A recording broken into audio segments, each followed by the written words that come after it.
MDMA എന്ന് പറഞ്ഞ സാധനം ശരിക്കും കേട്ടിട്ടുണ്ടോ? ശരിക്കും MDMA എന്താ? MDMA ആണ്. 1910 ജർമ്മനി എന്ന് പറയുന്ന ഒരു വികസിത രാജ്യം കണ്ടുപിടിച്ച മനുഷ്യന്റെ ശരീരത്തിന്റെ രക്തത്തിന് ഒഴുക്കിനെ നിർത്താൻ വേണ്ടി, വേദന ഇല്ലാതാക്കാൻ വേണ്ടി ശാസ്ത്രലോകം ജർമ്മനി കണ്ടുപിടിച്ച ഏറ്റവും നല്ലൊരു മരുന്നായിരുന്നു ഈ പറയുന്ന മെത്തലിൻ ഡയോക്സി മെത്താംഫിറ്റമിൻ എന്നറിയപ്പെടുന്ന മാരകമായ ഡോസുള്ള ഈ നല്ല സദുദ്ദേശപര മരുന്ന്. എന്നത് മരുന്നായിരുന്നു, നല്ല ഡ്രഗായിരുന്നു. ഈ സാധനം ജർമ്മനി കണ്ടുപിടിച്ചു. 1940-50കളിൽ യൂറോപ്യൻ കൺട്രികൾ മുഴുവനും, ചെക്കോസ്ലോവാക്യ, ഹംഗറി, സ്വീഡൻ, ഡെൻമാർക്ക് പോലുള്ള രാജ്യങ്ങളെല്ലാം ഇതിനെ കെമിക്കലി സിന്തസൈസ് ചെയ്തു. വേറെ ആംബിറ്റേഷൻ കൂടെ ആഡ് ചെയ്തതിനകത്ത് ഈ 16 തന്മാത്രകളൊന്ന് വികസിപ്പിച്ച് 32, 30, 40 എത്തിച്ച് അതിൻ്റെ പേര് മാറ്റി, MDMA എന്ന പേര് മാറ്റി എക്ടസി, മാൻഡി, ക്ലാര, കല്ല്, ഗ്ലോബർ, വൈറ്റ് സോൾസർ, ടെൻസ്, സ്പീഡ്, വോൾവർ എന്ന് പറയുന്ന 16 പേരുകൾ ഈ സാധനം അറിയപ്പെടാൻ തുടങ്ങി. അങ്ങനെ 1910 ജർമ്മനി കണ്ടുപിടിച്ച ഈ സാധനം കറങ്ങിത്തിരിഞ്ഞ് യൂറോപ്യൻ നാട് വഴിയെല്ലാം നിന്ന് അവസാനം ഒടുവിൽ ഈ പറയുന്ന ഗോഡ്സ് ഓൺ കൺട്രി, ദൈവത്തിന്റെ നാടായ കേരളത്തിൽ ഇന്ന് വന്നു. 1913 കേരളത്തിൽ ഫസ്റ്റ് റിപ്പോർട്ട് തൃശ്ശൂർ, ആലപ്പുഴ ജില്ല, 3-ാം സ്ഥാനം കാസർഗോഡ്, 4 കോഴിക്കോട്, 5 മലപ്പുറം. അങ്ങനെ റിപ്പോർട്ട് ചെയ്യപ്പെട്ടു. 1-2 പേര് അവിടുന്ന് വരുമ്പോൾ അവർ ഉപയോഗം കണ്ടു, അവരുടെ വയലൻസ് കണ്ടു, അവരുടെ വിഡ്രോൾ സിംറ്റംസ് കണ്ടു. കടുത്ത സൈക്കോട്രോപ്പി സബ്സ്റ്റൻസ് അഡിക്റ്റഡ് ആണ്, കിട്ടാതെ വന്നപ്പോൾ ഉണ്ടാകുന്ന സംവിധാനമാണ്, നാട്ടിൽ നിന്നും കിട്ടാനില്ലെന്ന് മനസ്സിലായി. അങ്ങനെയാണ് എക്സൈസ് ഡിപ്പാർട്ട്മെന്റ്, പോലീസ് ഡിപ്പാർട്ട്മെന്റും ഇവിടുത്തെ സൈക്കാട്രിക് ഡിപ്പാർട്ട്മെന്റ് എല്ലാം ഇത്തരത്തിലുള്ള മരുന്നുകൾ കഴിക്കുന്നു. അത് കിട്ടാതെ വരുമ്പോൾ അവർ കൈ കിട്ടിയ സാധനങ്ങളൊക്കെ കഴിക്കാൻ തുടങ്ങി. ഒടുവിലാണ് ഈ സാധനങ്ങൾ ഇങ്ങോട്ട് വരാൻ തുടങ്ങി.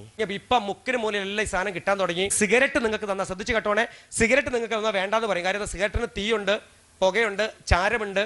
അത് വലിച്ചു കഴിഞ്ഞാൽ ദൂരെ ഒരാൾക്ക് കാണാൻ പറ്റും, അടുത്ത് വന്ന സ്മെല്ലുണ്ടാവും. 10 വർഷം വലിക്കുന്ന ആൾ വായം തുറന്ന പല്ലിലടിയൊക്കെ കറയുണ്ടാവും. മദ്യപിക്കുന്ന ആൾ മദ്യപിക്കുമ്പോൾ അത് ഒഴിച്ചു കൊടുക്കണം മാനുവലായിട്ട്. അപ്പോൾ നമ്മൾ ചിലപ്പോൾ വേണ്ടാന്ന് പറയും, കുടിച്ചു കഴിഞ്ഞാൽ അങ്ങനെ ആടുകയൊക്കെ ചെയ്യും. അപ്പോൾ ഈ മദ്യം എന്ന് പറയുന്ന സാധനം നമ്മൾ വേണ്ടാന്ന് പറയും. പക്ഷേ ഈ സാധനം വേണ്ടാന്ന് പറയില്ല. കാര്യം എന്താണെന്ന് അറിയാമോ? ഇത് വേണോ ചോദിച്ചിട്ടല്ല തരുന്നേ, ഒന്ന് നോക്കണമെന്ന് പറഞ്ഞ് ചോദിച്ചിട്ടല്ല തരുന്നേ. നിനക്കറിയാം, PSC ഒക്കെ ചോദിക്കാൻ ചോദ്യം കൂടിയാണ് MDMA കുറിച്ച്. What is meaning of killer drugs? എന്താണ് കില്ലർ ഡ്രഗ്സ്? ഒറ്റത്തവണ ഉപയോഗിച്ചാൽ രണ്ടാമത് ഉപയോഗിക്കാൻ ശരീരം നിരന്തരമായി ആവശ്യപ്പെടുന്ന സൈക്കോട്രോപ്പി സബ്സ്റ്റൻസിന്റെ കാറ്റഗറിക്ക് പറയുന്ന പേരാണ് കില്ലർ ഡ്രഗ്സ് കാറ്റഗറി. എത്ര ടൈപ്സ് കാറ്റഗറീസ് ഉണ്ടാവും അതിനകത്തെന്ന് അറിയാം? 18-ൽ പരം സൈക്കോട്രോപ്പി സബ്സ്റ്റൻസ് ഈ കാറ്റഗറിയിലുണ്ട്. പെത്തലിൻ, ഹെറോയിൻ, ബ്രൗൺ ഷുഗർ, ആഷിക് ഓയിൽ, നിറ്റോക്സ്, അങ്ങനെ MDMA അടങ്ങുന്ന 18-ൽ പരം അടുത്ത സൈക്കോട്രോപ്പി സബ്സ്റ്റൻസ് ആണ് കില്ലർ ഡ്രഗ്സ് കാറ്റഗറി വരുന്നത്. ഒരു തവണ ഉപയോഗിച്ചാൽ രണ്ടാമത് ഉപയോഗിക്കാൻ ശരീരം വീണ്ടും വീണ്ടും ആവശ്യപ്പെടുന്ന സൈക്കോട്രോപ്പി സബ്സ്റ്റൻസ് ഏതാണോ അതെല്ലാം കില്ലർ ഡ്രഗ്സ് കാറ്റഗറിയാണ്. എന്താണ് പാർട്ടി ഡ്രഗ്? അതായത് ആഘോഷങ്ങളിൽ, മ്യൂസിക് ഇവന്റുകളിൽ ഏറ്റവും കൂടുതൽ പെൺകുട്ടികൾ ബാംഗ്ലൂരും ഛത്തീസ്ഗഡിലൊക്കെ പോകുമ്പോഴാണ് ഈ സാധനം ഉപയോഗിച്ചു എന്ന് തിരിച്ചറിയണത്. അവിടെ പഠിക്കാൻ പോണ കുഞ്ഞുങ്ങളൊന്ന് പോകും, അത് ഇരുട്ടിലാണ്, ചില ലൈറ്റുകൾ ഇങ്ങനെ ഫ്ലാഷ് ചെയ്യും, അതിനകത്ത് ചില സ്ലോലി മ്യൂസിക്കുകൾ കടന്നു വരും, വോയിസുകളും ചില ഹൊറർ വോയിസുകളൊക്കെ മിക്സ് ചെയ്യും, അതിനിടെ ജ്യൂസുകൾ ഇങ്ങനെ കൊണ്ട് സെർവ് ചെയ്യും, സുഗന്ധത്തിന്റെ പരിമളം ഇങ്ങനെ കടന്നു വരും, വല്ലാത്തൊരു വൈബിൽ. പിന്നെ ചില സ്ഥലങ്ങളിൽ ലൈറ്റുകൾ ഇങ്ങനെ പ്രകാശിക്കും, ആ വൈബ് ഇങ്ങനെ ഇഷ്ടപ്പെടും. അപ്പോൾ കൂട്ടുകാരി ഇങ്ങനെ ഗ്ലാസ് ഇങ്ങനെ കൊടുക്കും, എന്നാ കുടിച്ചോന്ന് പറയും. കാര്യം എന്താ, ലൈവിൽ അവളൊരു പെപ്സിയോ സോഡയൊക്കെ പൊട്ടിച്ചകത്ത് ഒഴിക്കും. ആ ഗ്ലാസ് കൊടുക്കുന്നവളുടെ വിരൽ ഇതിനകത്തേക്ക് ഒന്ന് ഇങ്ങനെ അമർന്നിരിക്കും. ഈ ജ്യൂസിനോ പാനീയത്തിലോ കോഫിയിലോ അവളുടെ ചൂണ്ടുവിരൽ അമർത്തി വെച്ചിട്ടാണ് കൊടുക്കുക. ഇങ്ങനെ ആ ചൂണ്ടുവിരലിനകത്ത് എത്രമാത്രം MDMA ഉണ്ടോ, മെത്തലിൻ ഡയോക്സി മെത്താംഫെറ്റമിൻ ഉണ്ടോ, അത്ര മാത്രം മതി ഈ ജ്യൂസിൽ 1 സെക്കൻഡ് ഇങ്ങനെ അമർന്നിരുന്നാൽ മതി. 1 എന്ന് പറയുന്ന സെക്കൻഡ് അമർന്നിരുന്ന കെമിക്കൽ ഓക്സിഡേഷൻ സംഭവിക്കും. ആ മ്യൂസിക്കിലെ ഡാൻസ് കളിക്കുമ്പോൾ ഈ സാധനം വാങ്ങി രസത്തിന് അവളെ തൃപ്തിപ്പെടുത്താൻ വാങ്ങി ഒരു സിപ്പ് എടുത്ത് തിരിച്ചു കൊടുക്കും. ആ കൊടുക്കുന്നതോടുകൂടി മതി നമ്മുടെ ഇന്റേണൽ ഓർഗൻസിനകത്തേക്ക് ഈ സാധനം വന്നു, നമുക്കൊരു ചേഞ്ച്, ഒരു സ്റ്റിമുലേഷൻ ചേഞ്ച് വന്നു. National drug and society executive മെമ്പറാണ് ഞാൻ. ഇത്തരം ആഫ്റ്റർ എഫക്റ്റുകളെ കുറിച്ചോ അതിന്റെ രീതികളെ കുറിച്ചോ കുഞ്ഞുങ്ങളിരിക്കുന്ന വേദിയിൽ പ്രതിപാദിക്കപ്പെടാൻ പാടില്ല. സർക്കുലർ ഉണ്ട്. ആഫ്റ്റർ എഫക്ട് എന്ന് പറയുന്നത് 48 hours ആണ്. പരിപാടി എല്ലാം കഴിഞ്ഞ് നമ്മൾ നേരെ റൂമിൽ പോകും.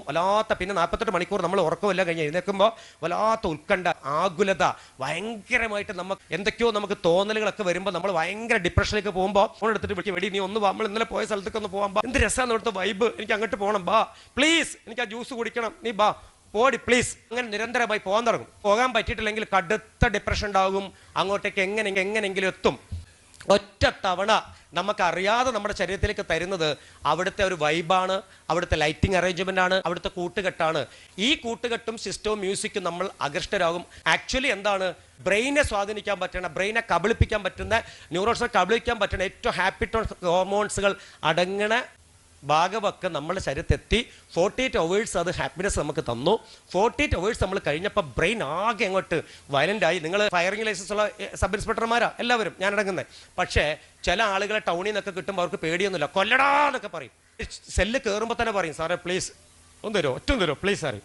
അപ്പൊ ഞങ്ങൾ തരാന്നൊക്കെ പറഞ്ഞു അടക്കി വെക്കും. കുറച്ച് കഴിഞ്ഞാൽ പറയും സാറേ തന്നില്ല കേട്ടോ, എടാ അടങ്ങിയിരിക്കുക പ്ലീസ് അടങ്ങിയിരിക്കുക.